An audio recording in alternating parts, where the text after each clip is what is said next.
Hello everyone and welcome back to another tutorial. Today we're gonna see how to change location with NordVPN. Firstly, open the NordVPN app on your device.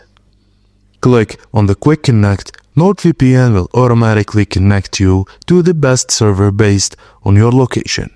It is best for fast and hassle-free connections. Or you can manually select a location. Just open the NordVPN app, click on More Connection options or browse the server list. Scroll to the list of countries and regions, then click on the location you want to connect to.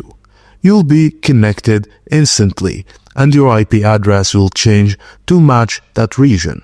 This method is ideal for bypassing geo restrictions on streaming services or websites. When you connect or use a VPN, your real IP address is hidden, your online activity is encrypted, and Google and websites will only see your chosen server's location. It works even in incognito mode. By following these steps, you can browse securely and access content from different regions with NordVPN. And that's it guys, as simple as that.